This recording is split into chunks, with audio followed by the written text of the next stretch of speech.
That 50-yard throw looks like the whole story of practice. It isn't. Once the football stops moving, the decisions that truly reshape a roster begin inside the evaluation room.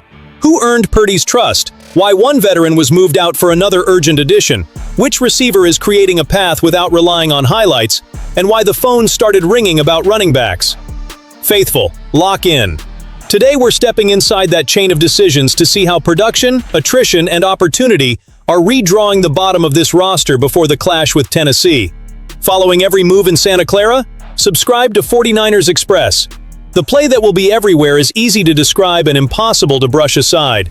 Brock Purdy found Deon Stribbling down the right sideline for a 50-yard touchdown. But that clip tells only half the story. Purdy delivered one of his best practices of camp and spread explosive completions among several receivers. He hit Demarcus Robinson on 2 deep throws, including a beautiful connection down the left side, while Deebo Samuel produced another big play. This was not one pass rescuing an ordinary afternoon. Purdy forced the defense to protect every blade of grass. That is where the private coaching conversation begins. With explosives from 3 different receivers, the offense gains ways to create conflict, not merely names to fill spots. Deebo changes angles and threatens after the catch. Robinson provides experience in vertical range. Stribbling, still a rookie, can turn sideline space into 6 points. That variety keeps a defense from choosing one answer to suffocate Clay Kubiak's passing game. Stribbling is the piece climbing up the internal agenda. One 50-yard reception grabs attention. Repeating the work every day earns responsibility. He has been stacking plays throughout camp, and Leonard Hankerson has already praised his work ethic. A receiver's coach does not hand out that kind of recognition because a young player ran free once. He watches preparation, corrections after mistakes, effort when the ball goes somewhere else, and whether that player returns the next morning without losing his edge. But faithful, this is the part nobody should ignore. That deep connection with Purdy suggests the rookie is crossing the toughest line in camp, moving from interesting prospect to someone the quarterback trusts enough to target on a high-value throw. Vertical trust requires timing, shared reads, and confidence that the receiver will reach the exact landmark they agreed on. Every completion like this can shift the order of opportunity once the reps become more valuable. I am not locking in a depth chart order in August. Practices, joint work, and preseason football remain. I am also not downplaying what is right in front of us. A team built for January needs explosive plays that do not depend on one star, and Purdy showed exactly that. He attacked both sides, involved veterans, and rewarded the young receiver doing the work. Behind closed doors, the discussion is becoming less about one highlight and more about how much of the plan Stribbling can carry. The next test will be brutally useful. Against Tennessee, the windows could tighten, the contact will rise, and communication has to survive a defense that does not know San Francisco's practice script. If Stribbling keeps showing up once the environment becomes uncomfortable, the staff will no longer be discussing whether he got their attention. They will be discussing how many ways they can put him on the field with Purdy. That is the difference between a great camp story and a real change to the structure of this offense. The first story featured a player forcing the door open with production. The second has that door opening out of necessity. The 49ers are signing Doug Kramer Jr., one of 3 centers they worked out Friday, and releasing Nick Zakelj. 2 6th-round picks from the same 2022 draft are trading places because this offensive line has to function right now. Zakelj had missed roughly a week with an elbow injury. He signed a 1-year extension in February, but his time in San Francisco never produced consistent contributions outside that lost 2024 season. His release ends that attempt while addressing an immediate problem. Carver Willis and Brett Toth are in the concussion protocol. With a joint practice against the Titans and a preseason game approaching, the 49ers cannot work with the middle of the line this thin. Kramer arrives at 28 years old, listed at 6 feet 2 and 299 pounds. He started with the Chicago Bears, spent time with the Cardinals and Seahawks, and was released from Seattle's practice squad in December 2025. He has appeared in 18 games over 4 years. He is not being presented as a long-term solution. He is a player who understands an NFL operation and is available to absorb work immediately. The calendar drives this move behind the scenes. Without enough centers, the quarterback loses rhythm, the guards compensate, running back evaluation becomes distorted, and reserves lose developmental reps. One absence at center sends noise through the operation. Kramer got the call because tomorrow's practice must work before anyone debates September. There is a harsh message inside this swap too. An extension signed months ago does not guarantee unlimited patience when health, availability, and performance squeeze the roster. San Francisco is treating every spot as a working tool. Zakelj had his opportunity. The injury and limited impact hit at the worst possible time. Kramer receives a narrow window, probably with fast reps and very little time to learn calls or build protection chemistry. There is no glamour in this. It is a franchise trying to stop a run of injuries from forcing the entire offense to slow down. And this move sets up a very different kind of fight.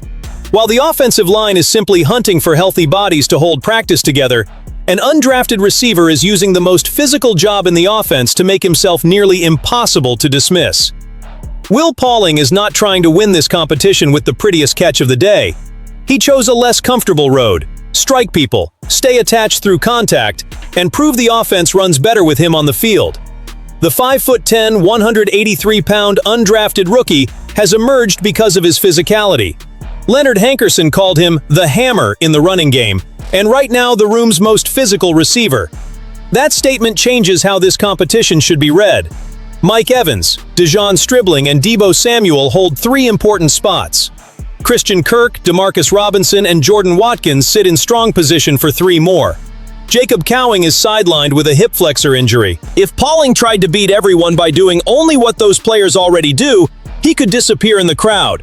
Instead, he identified a need the coaching staff cannot pretend it does not see. Hankerson said Pauling sustains blocks against defensive ends, linebackers, and defensive backs. Think about what that means for an offense changing formations without announcing the call. A receiver willing to block a much larger defender lets the coordinator stay in light personnel and still run.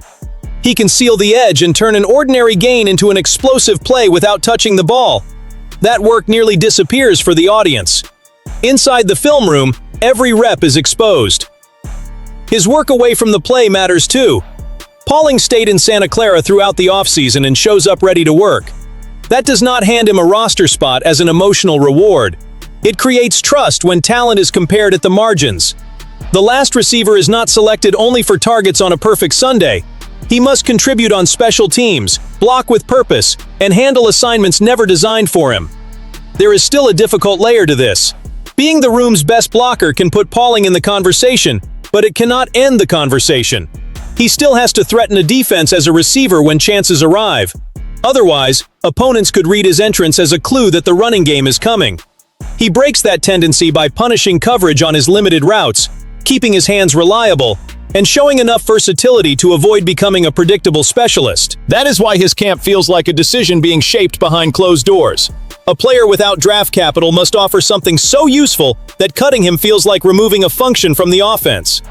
Pauling is building exactly that argument. He is not asking the staff to forget the competition. He is forcing them to explain who would replace that violence as a blocker if he is not among the receivers they keep. Open the faithful war room in the comments. If one spot remains between Pauling and a more explosive receiver, do you choose the hammer who blocks anybody or the weapon with the ball? Give me the choice and the reasoning, because that discussion could split the table when cuts begin. Pauling has not won anything yet, but for an undrafted player, he has already done something massive. His name entered a conversation that may not have existed when camp opened. Then the roster map shifts again, this time in the backfield. The 49ers worked out Nyheim Miller-Hines and Zamir White on Monday and brought Blake Watson in for a visit. The activity came the same day Christian McCaffrey missed practice because of tightness. With Jordan James, Kalen Black, and Isaac Guerrero also unavailable, Patrick Taylor Jr., Sincere McCormick, and Khalil Herbert are the only healthy running backs left. The timing explains everything. A joint practice and preseason game are coming, and San Francisco is unlikely to play the top 4 names on that depleted depth chart. The staff is not looking for someone to redesign the September offense. It needs legs to take reps, protect practice, and turn an August emergency into a useful evaluation. Miller-Hines is the familiar name. A 4th-round pick in 2018, he spent 5 seasons with the Colts before tearing his ACL and LCL in a jet ski accident in July 2023. He was with the Chargers and Saints last season and recorded only 3 total touches. He turns 30 in November. The experience is there. The remaining burst has to be measured. White offers a different profile. Drafted by the Raiders in the 4th round in 2022, he stands 6 feet and weighs 215 pounds. He produced 451 rushing yards and 98 receiving yards in 2023, but had only 12 carries last season. His frame makes sense if the priority is adding power between the tackles. Watson may have the most interesting path. He was not only tested, he visited, which could signal stronger interest.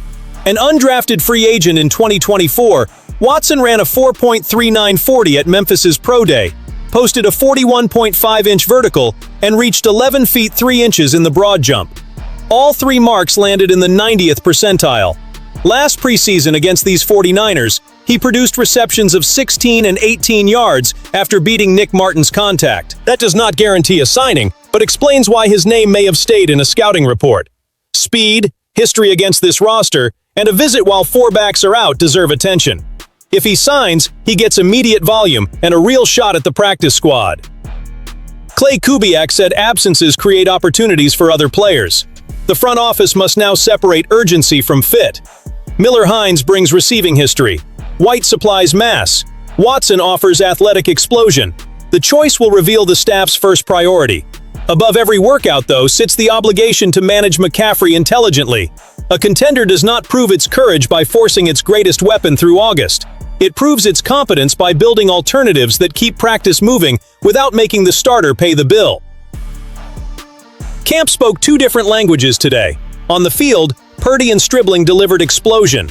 Away from the highlight, Kramer, Pauling, and the running backs under evaluation showed how this staff protects every practice, every role, and every margin on the roster.